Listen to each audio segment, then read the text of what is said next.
کہ دجال اس وقت کہاں ہے۔ 15-16 کتابیں جو حدیث کی ہیں سب میں وہ حدیث موجود ہے جو اس وقت میں نے رکھی، ویسے تو سینکڑوں کتابوں میں ہے۔ یہ صحیح مسلم شریف کے اندر کتاب الفتن و اشراط الساعہ باب قصۃ الجساسہ، ہمارے آقا صلی اللہ علیہ وسلم نے ایک دن صحابہ کو اکٹھا کیا، فرمایا حل تدرون لما جمعتکم، صحابہ تمہیں پتہ ہے کہ میں نے آج تمہیں کیوں جمع کیا؟ تو صحابہ کرام رضی اللہ تعالی عنہم ان کا جواب یہ تھا، کہتے ہیں اللہ و رسولہ اعلم، اللہ و رسولہ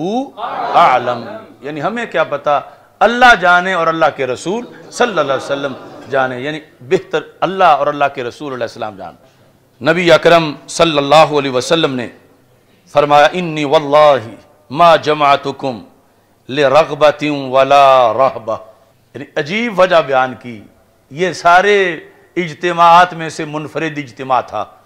سرکار فرماتے ہیں آج میں نے نہ تمہیں رغبہ کے لیے بلایا ہے نہ رہبہ کے لیے بلایا۔ ثم قال، پھر رسول پاک صلی اللہ علیہ وسلم نے فرمایا لیکن جمعتکم، لیکن میں نے آج تمہیں جمع کیا ہے دجال کے موضوع پہ بات کرنے کے لیے۔ جس دن یہ گفتگو ہوئی اس سے پہلے بھی رسول پاک صلی اللہ علیہ وسلم کئی بار دجال پر گفتگو کر چکے تھے، لیکن آج ایک عینی گواہ ملا، عینی چشمدید آئی وٹنس جو دیکھ کے آیا تھا، اور جب دیکھ رہا تھا تو اس وقت نصرانی تھا، اب آ کے صحابی بن چکا تھا، اور اس نے جو کچھ بتایا سرکار نے پھر اپنی زبان سے مجمع کو سنایا، اور سنا کے بتایا دیکھو جو میں کہتا تھا وہی بالکل یہ بھی بتا رہا ہے۔ تو حضرت تمیم داری رضی اللہ تعالی عنہ سرکار نے فرمایا، ان کا خود تعارف کرواتے ہوئے فرمایا کان رجلا نصرانیا، وہ کرسچن بندہ تھا، فجا، وہ آیا ہے، واسلم، اور اس نے اسلام قبول کر لیا ہے، وحدثنی حدیثا وافق الذی کنت احدثکم بھی عن المسیح الدجال، اس نے مجھے وہی بات بتائی ہے کنت احدثکم بھی، جو میں تمہیں بتایا کرتا تھا،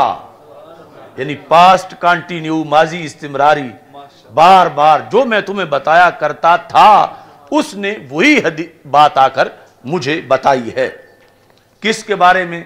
مسیح دجال کے بارے میں، کہ تمیم داری کہتے ہیں انہو راکب فی سفینۃ بحریہ،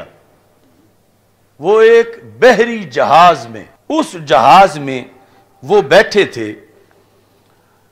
ما ثلاثین رجلا من لخم، اور 7 لخم قبیلے کے 30 بندے تھے، وجزام، اور جزام قبیلے کے، یہ خود ہیں حضرت تمیم داری رضی اللہ تعالیٰ عنہ، اور 30 اور بندے بھی ہیں، ان کی بھی ملاقات دجال سے ہوگی، اور یہ جو 30 ہیں یہ لخم اور جزام کے ہیں۔ فلائبا بہم الموج شہرا فی البحر، دوران سفر رستہ بھول گئے، یا اتنی طغیانی تیز تھی کہ اس جہاز کو کنٹرول کرنا یا اپنے راہ پہ رکھنا ان کے بس میں نہ رہا، اور کہیں سے کہیں پہنچ گیا، 1 مہینہ یہ اسی میں موجود رہے، یعنی کوئی جو بھی انہوں نے سامان کھانے کا رکھا ہوا تھا اس میں، مہینہ تک انہیں پتہ ہی نہیں چلتا تھا کہ ہم نے جانا کس طرف ہے، یعنی اتنا دور پانیوں میں وہ جہاز ان کو لے کے چلتا پھرتا رہا۔ بالآخر مہینے کے بعد ایک جزیرے کے پاس ان کا جہاز پہنچا، یعنی جہاں سمندر کے اندر تھوڑی سی انہیں خشک جگہ نظر آئی، تو وہاں جس وقت یہ پہنچے، فَأَرْفَوْا إِلَى جَزِيرَةٍ حِينَ تَغْرُبُ الشَّمْسِ، سورج غروب ہونے کا وقت تھا، اور یہ مہینہ اپنے وطن سے دور اس جزیرے کے پاس یہ پہنچے، اور یہ گفتگو سرکار صحابہ کے سامنے فرما رہے ہیں. یعنی ہمارے لیے اس لیے اس کا ایک حرف قطعی ہے کہ رسول پاک صلی اللہ علیہ وسلم نے اس کو خود بیان کیا، ہم نے تو سرکار کے لفظوں کو دیکھنا ہے. فَجَلَسُوا فِي أَقْرُبِ السَّفِينَةِ، یہ اقرب اور اقرب دو طرح پڑھا جا سکتا ہے. تو اس طرح آج بھی ہے کہ بڑے جہازوں میں پھر چھوٹی چھوٹی کشتیاں بھی رکھی جاتی ہیں کہ کہیں حادثہ ہو تو ان کو استعمال کر لیا جائے. تو جزیرے کے قریب جا کر، یعنی آگے جب جہاز کا مزید قریب ہونا پانی گہرا نہ ہونے کی وجہ سے مشکل ہوا تو چھوٹی کشتیوں میں بیٹھ کر یہ جزیرے میں داخل ہوئے. فَلَاقِيَتْهُمْ دَابَّةٌ، جب یہ جزیرے میں داخل ہوئے تو سامنے ایک جانور کھڑا تھا، احلب، جس کے بال بڑے موٹے موٹے تھے. وہ کثیر الشعر تھا. لا یدرون ما قبلہ من دبرہ، یعنی اتنے زیادہ بال تھے کہ یہ پہچاننا مشکل تھا کہ اس کا اگلا پاسا کون سا ہے اور پچھلا کون سا ہے، منہ کدھر ہے، اس کی پشت کدھر ہے. یعنی اتنے اس جانور پر بال تھے، لیکن بولی انسانی بولتا تھا. اور اس کا باقاعدہ قرآن میں ہے، اس کو دابۃ الارض کہتے ہیں، اس کا قرآن میں ذکر ہے. تو یہ دابۃ الارض وہاں موجود تھا. صحابہ کرام رضی اللہ تعالی عنہم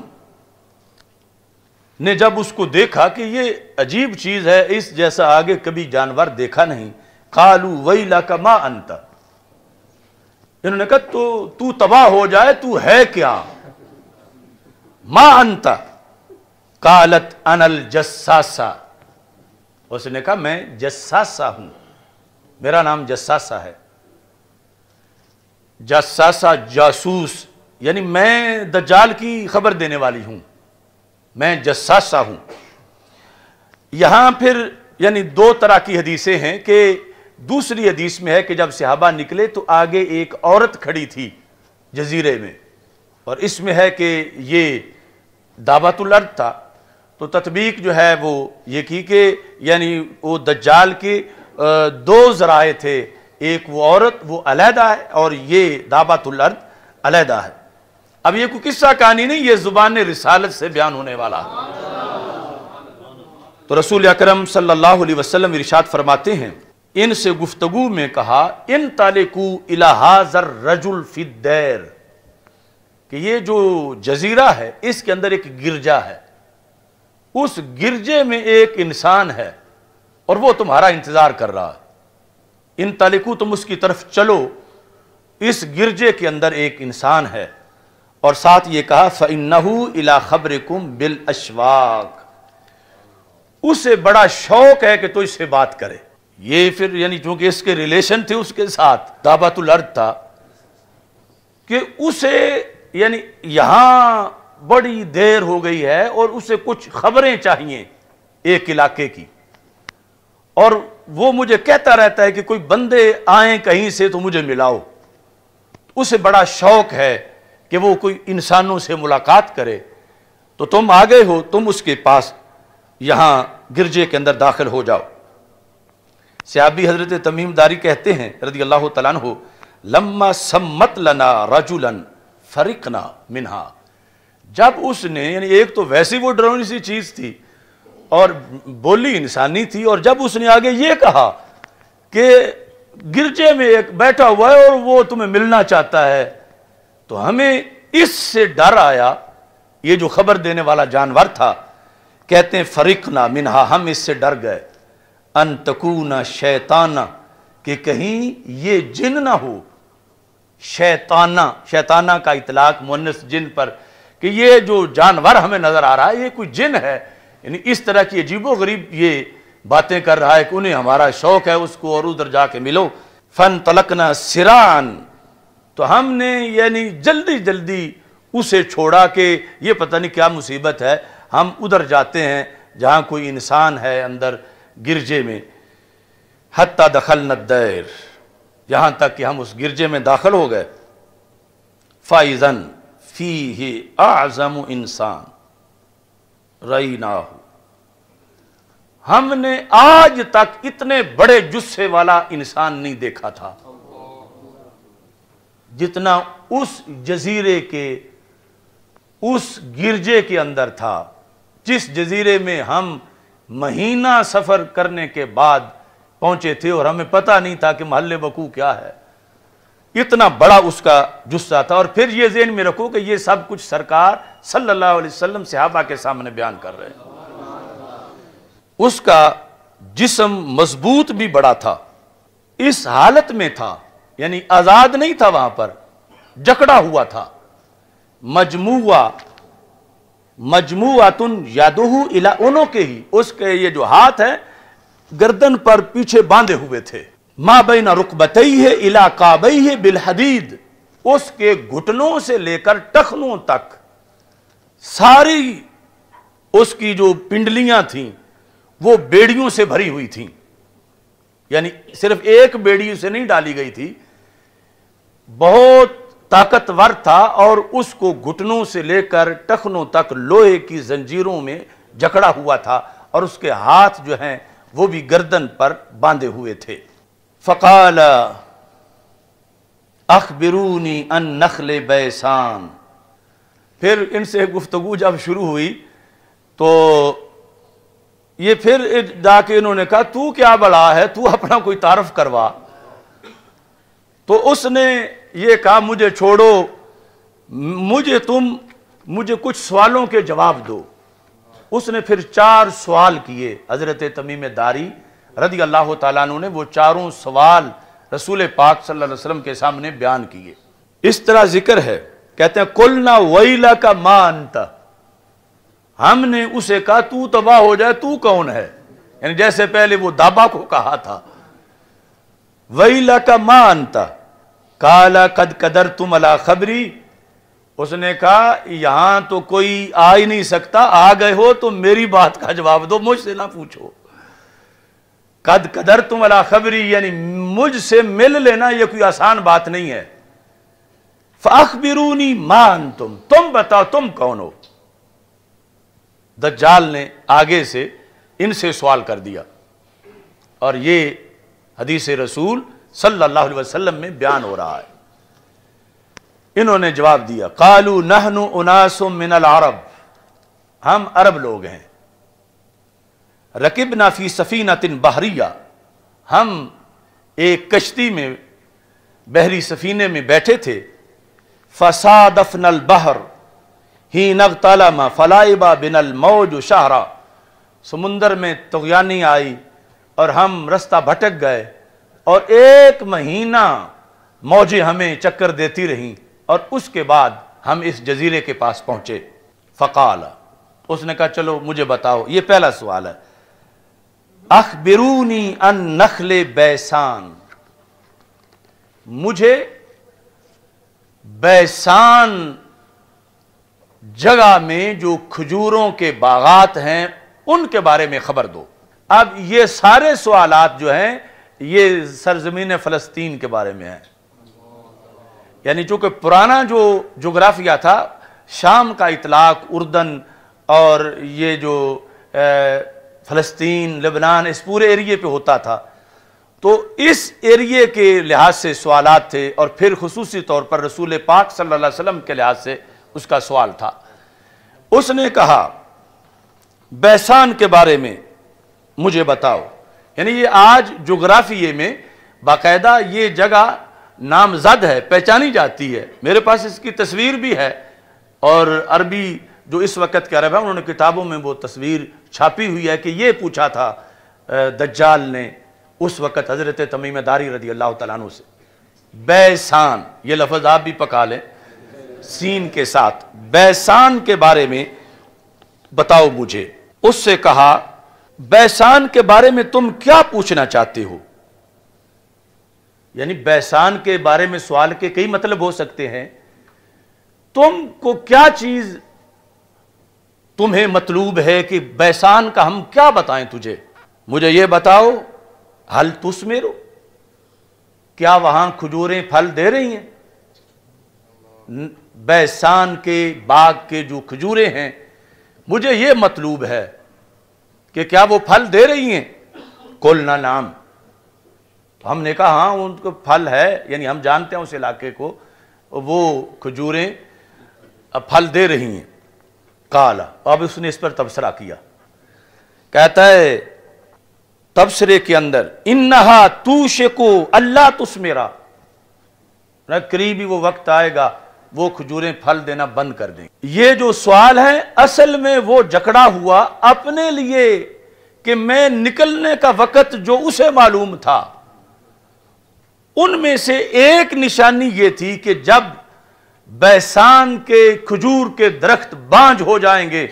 اور کھجوریں نہیں لگیں گی تو وہ میرے نکلنے کا وقت ہوگا کہ میں جزیرے سے اس جہاں باندھا ہوا ہوں میں یہاں سے نکل سکوں۔ تو مجھے کوئی پتہ نہیں، تو میں یعنی آپ سے پوچھنا چاہتا ہوں کہ آپ بیسان کے درختوں کے بارے یہ چیز بتائیں کہ وہ پھل دے رہے ہیں یا نہیں دے رہے۔ اگر اب تک دے رہے ہیں تو ابھی میرے نکلنے کا وقت نہیں، جب نہیں دیں گے تو پھر میرے نکلنے کا وقت آ جائے گا۔ اخبرونی ان بحیرہ الطبریہ، مجھے بحیرہ طبریہ کے بارے میں بتاؤ۔ بحیرہ چھوٹا سمندر، طبریہ یعنی یہ اردن اور فلسطین کا جو جوڑ ہے اس کے قریب یہ ہے، یعنی یہ بھی اسی علاقے کا ایک حصہ ہے۔ تو اسی سے ہی وہ مشہور، یعنی اس کے قریب امام طبرانی جو ہیں وہ یعنی اسی گاؤں کے ہیں جس کے ساتھ یہ سمندر ہے۔ بحیرہ طبریہ یعنی موجودہ جو اردن، چونکہ اردن اور فلسطین بالکل آپس میں قریب قریب ہیں، یعنی اردن کے کچھ علاقوں سے پہاڑیوں سے مسجد اقصیٰ کو دیکھا جا سکتا ہے۔ تو طبریہ کے بارے میں بتاؤ، اس کے بارے میں کیا پوچھنا ہے؟ حل فیہا ماء، کیا اس میں پانی ہے یا پانی خشک ہو گیا ہے؟ قلنا ہی کثیرۃ الماء، ہم نے کہا اس میں تو بہت پانی ہے۔ قال ان ماءها یوشک ان یذهب او یذهب، وقت آئے گا اس کا پانی خشک ہو جائے گا۔ یعنی یہ اس کو دوسری معلومات تھیں کہ جب اس سمندر کا پانی خشک ہوگا تو پھر میری یہاں سے جان چھوٹے گی، پھر زمین کو روندنے کا میرا وقت آ جائے گا اور میں یہاں سے آزاد ہو جاؤں گا۔ یہ دوسرا سوال اس نے صحابہ کرام رضی اللہ تعالی عنہم سے پوچھا۔ پھر اخبرونی ان عین زغر، زغر چشمے کے بارے میں مجھے بتاؤ۔ حل فی العین ماء، کیا اس میں پانی موجود ہے؟ وَهَلْ يَزْرَعُ أَهْلُهَا بِمَاءِ الْعَيْنِ، اور کہاں کیا اس علاقے کے لوگ اس پانی سے، چشمے کے پانی سے کھیتی باڑی کر رہے ہیں؟ یہ تیسرا اس کا سوال تھا۔ قُلْنَا نَعَمْ هِيَ كَثِيرَةُ الْمَاءِ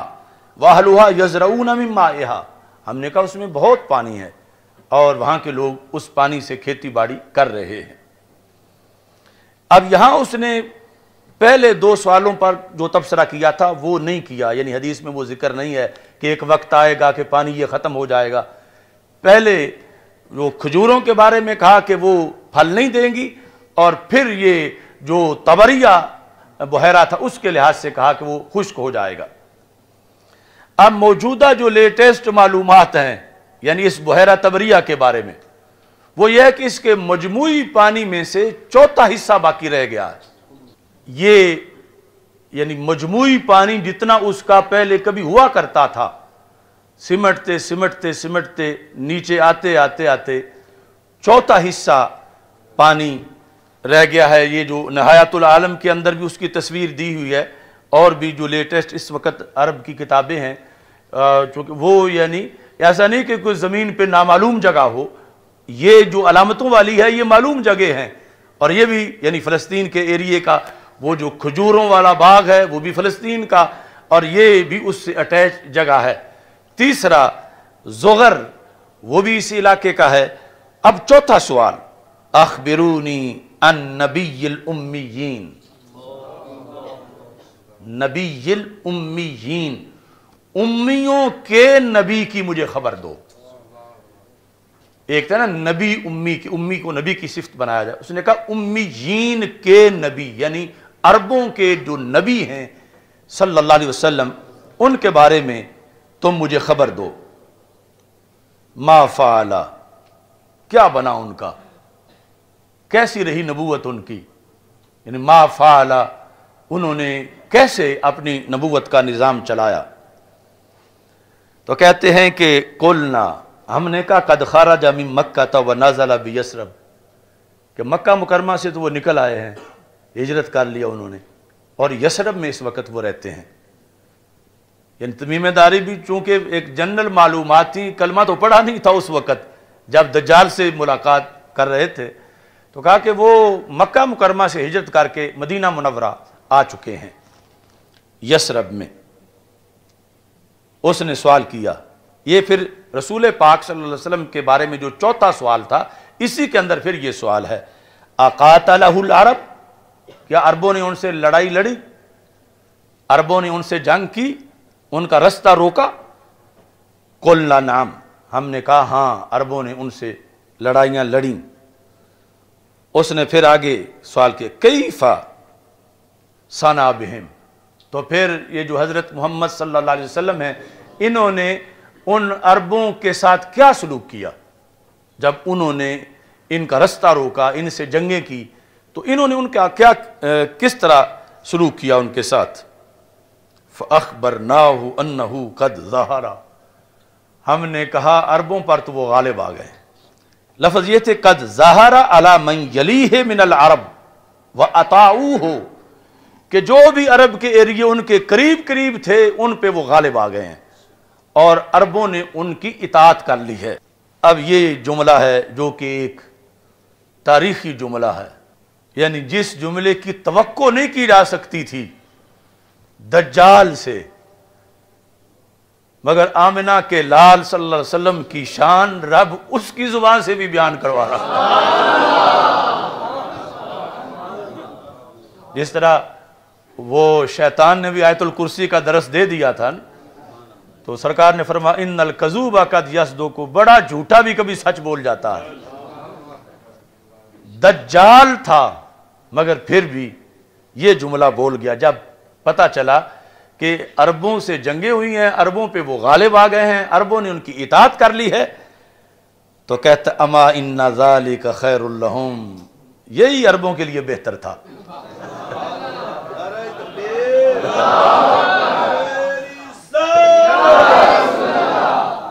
ان ذالک خیر لہم ان یطیعوہ،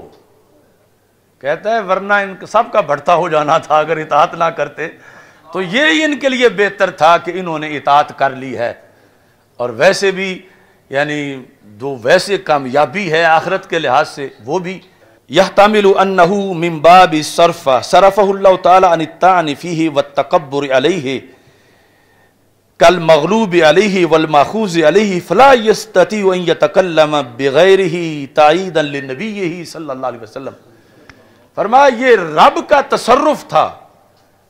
کہ اتنا بڑا متکبر کہ جو کہ کہے گا میں اللہ ہوں، میں رب ہوں، رب نے اس کو بھی سرکار کے سامنے جھکا دیا کہ اس جزیرے کے اندر بھی جہاں بظاہر سرکار کا کوئی غلام نہیں ہے کہ وہ سرکار کی توہین نہ کر سکے اور سرکار پر تنقید نہ کر سکے، یہ رب نے اس کا دل پھیر دیا کہ اگرچہ وہ جو بھی تھا لیکن اس جگہ اس نے یہی کہا کہ عرب اچھے رہے ہیں جو انہوں نے رسول پاک صلی اللہ علیہ وسلم کی اطاعت کر لی ہے۔ اب اس نے کہا چلو میں اپنا بھی بتا دیتا ہوں، وَإِنِّي مُخْبِرَكُمْ أَنِّي، میں تمہیں اپنا بتاؤں میں کون ہوں؟ کہتا اِنِّي أَنَا الْمَسِيح، یعنی اس نے کہا کہ میں ہوں مسیح، یعنی خود تو اپنے آپ کو دجال نہیں کہتا تھا، یعنی اس نے صرف مسیح کا لفظ بولا اپنے بارے میں، انی انا المسیح، یعنی مسیح دجال، میں وہ دجال ہوں، مسیح دجال، وَإِنِّي یوشک ان یؤذن لی فی الخروج، وقت تھوڑا ہی رہ گیا ہے مجھے نکلنے کی اجازت دی جائے گی۔ یعنی یہ وہ تھوڑا مطلب یہ ہے کہ صدیاں بیت گئیں اس کو اس جزیرے میں، اس گفتگو کے وقت تک بھی، چونکہ پہلے نبیوں کے زمانے میں بھی جو پیدا ہوا تھا اور اسی جزیرے میں تھا، اور اب اس کو اگر مثال کے طور پر حضرت آدم علیہ السلام کے بعد سے لے کر اس کو 70-80 صدیاں گزر گئی ہیں، تو اب تو اس کے لیے پھر تھوڑا ہی تھا پیچھے، کہ اب میرا پیچھے جو ہے وہ تھوڑا سا زمانہ رہ گیا ہے، یا پہلے سارے انبیاء کے زمانے کے لحاظ سے کہتا بس تھوڑا سا زمانہ رہ گیا میرا، تو میں اس میں اب باہر نکلوں گا۔ این یؤذن لی فی الخروج، مجھے اذن دیا جائے گا، یعنی جو اللہ کے نزدیک طے ہے، یعنی اسے یہ پتا ہے کہ یہ جو میرے سنگڑ مجھے مارے ہوئے ہیں یہ اللہ کے حکم سے کھلنے ہیں، اور پھر جو ہے وہ میں نے زمین میں دوڑنا ہے۔ فَأَخْرُجُ فَأَسِيرُ فِي الْأَرْضِ، میں زمین میں سیر کروں گا۔ فَلَا أَدَعُ قَرْيَةً إِلَّا هَبَتْتُهَا فِي 40 لَيْلَةً، 40 راتوں میں پوری زمین کور کر جاؤں گا، کوئی ایک بستی بھی ایسی نہیں ہے غیر مکہ و طیبہ، مکہ مکرمہ اور مدینہ منورہ کے سوا۔ یعنی یہ اس کو بھی معلومات پوری تھیں اس وقت بھی کہ جو اس کے ساتھ ہونا ہے جب اس نے آنا ہے، جو سرکار دو عالم صلی اللہ علیہ وسلم پہلے صحابہ کو بتا چکے تھے۔ کہتا ہے کہ میں فلا ادع قریۃ، میں کوئی بستی نہیں چھوڑوں گا، نکرہ تحت النفی، ہر بستی میں جاؤں گا، ہر بستی جاؤں گا سوائے مکہ مکرمہ کے اور مدینہ منورہ کے۔ وہ کیسے ہیں؟ کہتا ہما محرماتان علیہ، وہ دونوں مجھ پہ حرام ہیں، ان کا میں بھی احترام کروں گا، ادھر میں نہیں اندر داخل ہو جاؤں گا، میں باہر رہوں گا۔ کہتا کلما اردت ان ادخل واحدا، حرمین میں سے جس حرم میں بھی میں داخل ہونے کا ارادہ کروں گا، ویسے جائے گا تو ضرور، اس کا ذکر بھی سرکار دو عالم صلی اللہ علیہ وسلم نے فرمایا کہ وہ احد کے پیچھے ایک پہاڑ ہے جہاں آ کر وہ ڈیرا لگائے گا، اور اتفاق سے اس کے لیے ایک محل بھی وہاں بنا دیا گیا ہے اس کی آمد سے پہلے۔ تو وہاں جا کر کہتا ہے کہ جب بھی میں پھر ارادہ کروں گا دن رات میں 24 گھنٹوں میں کہ میں اندر داخل ہو جاؤں، تو پھر کلما اردت ان ادخل واحدا منہما استقبلنی ملک بیدہ السیف سلطا، تو آگے فرشتہ کھڑا ہوگا اور اس کے ہاتھ میں تلوار وہ ہوگی جو نیام سے باہر ہوگی، تو اس واسطے میں پیچھے ہٹ جاؤں گا، کیونکہ اگر آگے گیا تو فرشتہ تلوار مار کے میرا خاتمہ کر دے گا۔ تو یہ سیکورٹی ہے مدینہ منورہ کی اور مکہ مکرمہ، یعنی کہاں یہ نظام اور کہاں آج کے لولے لنگڑے سائنسدان اور ان کے ماننے والے، کون سی ٹیکنالوجی فضاؤں پہ پہرا دے سکتی ہے؟ کہ دجال مانتا ہے کہ مدینہ مدینہ ہے، مکہ مکہ ہے، یعنی یہ نہیں کہ کوئی چوکیاں نیچے بنا کے فورس کھڑی ہوگی اندر نہیں داخل ہونا، پاسپورٹ چیک کراؤ۔ دجال جیسا جو اتنا بڑا شیطان، اتنا بڑا مکار اور خود اپنے آپ دجال، اس کے پاس کوئی ایسی چال نہیں کہ اندر داخل ہو سکے۔ فرشتے جو ہیں وہ ضرور تاڑ لیں گے اس کو، اور تان لیں گے پھر اگر آ گیا سامنے تو۔ یہ کہتا ہے یسدنی عنہا، وہ مجھے روک لیں گے، یعنی یہ جزیرے میں بند اس وقت بھی اسے یہ پتا تھا، اور اتفاق سے یہ ساری باتیں رسول پاک صلی اللہ علیہ وسلم پہلے صحابہ کو بتا چکے تھے، اور اب سرکار خوش ہو رہے تھے، دیکھو صحابہ جو میں نے کہا تھا وہی بات نکلی ہے نا، کہ یہ تمیم داری نے اس سے سن کے آ کر بتائی ہے جو میں ادھر تمہیں بتاتا تھا، یعنی میری معلومات، یہ سرکار کو خوشی ہے کہ، اور یہ دعویٰ کیا، فرمایا کسی نبی نے دجال کے بارے میں وہ کچھ نہیں بتایا جو میں نے بتایا ہے۔ پھر کہتا وَإِنَّ عَلَى كُلِّ نَقَبٍ مِّنْهَا مَلَائِكَةٌ، یہ جو انتظام ہے نا کسی ایک گیٹ پر نہیں، مدینہ منورہ کے ہر داخلی رستے پر یہی ہے شرع۔ کل نقب، جس طرح یہ اردو میں نقب لگانا، تو یعنی داخلے کے لیے جو بھی کوئی گیٹ ہے اس پر یہ صورتحال ہے۔ ملائکہ یحرسونہا، جو گارڈ ہیں وہاں پر حفاظت کر رہے ہیں، وہ مجھے آگے نہیں جانے دیں گے۔ جب رسول پاک صلی اللہ علیہ وسلم نے یہ حدیث بیان کی تو سرکار بیٹھے ہوئے تھے ممبر پر،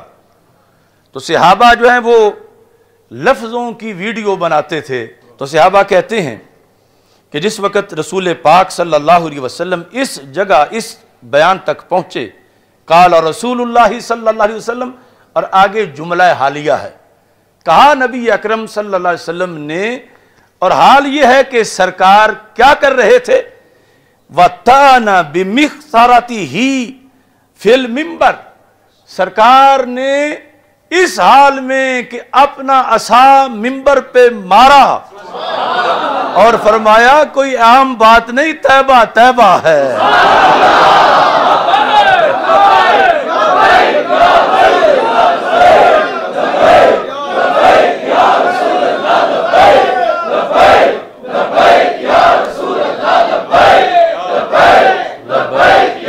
یعنی یہ ہے صحابہ کی پوری یعنی ڈیوٹی اور ان کا کمال۔ ویسے تو صرف لفظ ہی بتا دیتے کہ سرکار نے پھر فرمایا کہ طیبہ طیبہ ہے،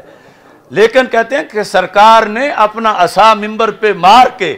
فرمایا ہاذہ طیبہ، ہاذہ طیبہ، ہاذہ طیبہ، یعنی 3 بار رسول پاک صلی اللہ علیہ وسلم نے فرمایا یہ میرا دارالہجرت، یہ طیبہ ہے، دجال کیسے داخل ہو سکے۔ یعنی یہ رسول پاک صلی اللہ علیہ وسلم نے ممبر پہ اپنا عصا مار کے، مخصرہ یہ عصا ہے ممبر پہ، یعنی اس سے بھی پتا چلا کہ عصا ہاتھ میں ہونا اور پھر تقریر میں مار بھی لینا اس کو ممبر پہ، یا پھر مکہ ہی مار لینا اس طرح، یعنی یہ اسی کا بعض نے یعنی مکہ کے ساتھ بھی ترجمہ کیا، لیکن جو زیادہ شارحین ہیں انہوں نے عصا کے ساتھ کیا کہ رسول پاک صلی اللہ علیہ وسلم نے ممبر کی جانب میں اس طرح مارا اور مار کے سرکار نے فرمایا ہاذہ طیبہ، ہاذہ طیبہ، ہاذہ طیبہ، یعنی تاکید کے لیے 3 بار رسول پاک صلی اللہ علیہ وسلم نے یہ ارشاد فرمایا۔ اب جس وقت یہاں پہنچے فقالا، تو رسول پاک صلی اللہ علیہ وسلم نے فرمایا الا هل كنت حدثتكم،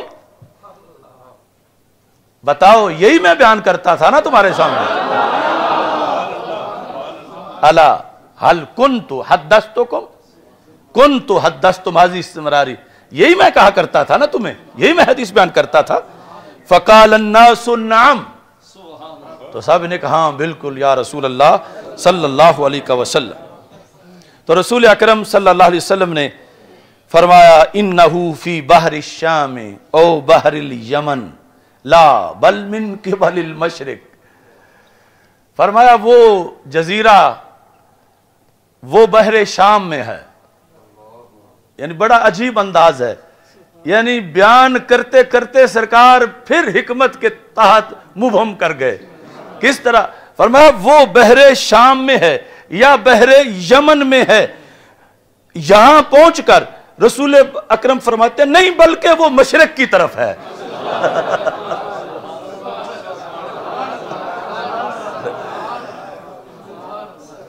الا انہو فی بحر الشام او بحر الیمن لا بل من قبل المشرق، تو یعنی جو حکمت تھی کہ اس کو کچھ پردے میں بھی رکھنا ہے کہ جہاں وہ باندھا ہوا ہے، اللہ کی حکمت ہے کہ وہ چھپی ہوئی جگہ ہے۔ تو اس لحاظ سے یعنی اگرچہ آج دنیا بڑی ایڈوانس ہو چکی ہے تو ایسے جزیرے ابھی تک ہیں کہ یعنی جہاں انسانوں کی ان حالات میں بھی رسائی نہیں ہے، اگرچہ بحری جہاز اور کیا کچھ بن چکا ہے، اور اسی لیے یعنی کچھ ایسی چیزیں ہیں ریکارڈ پر کہ کچھ جہاز اڑے اور پھر ملے نہیں واپس، گرے کہاں تھے، کہاں پہنچے کہاں، یعنی کچھ بحری جہاز اور کچھ ہوائی جہاز، یعنی اس لیٹسٹ دنیا کے اندر بھی آج بھی یعنی ایسا کوئی ماحول معاملہ ہے کہ جہاں وہ گم ہیں، اور وہ بحر ہے کہ جس کے اندر وہ جزیرہ ہے جس کے اندر دجال جو ہے وہ باندھا ہوا ہے اور اس نے نکلنا ہے۔ یہ سب کچھ رسول پاک صلی اللہ علیہ وسلم کی ایک حدیث کے اندر موجود ہے۔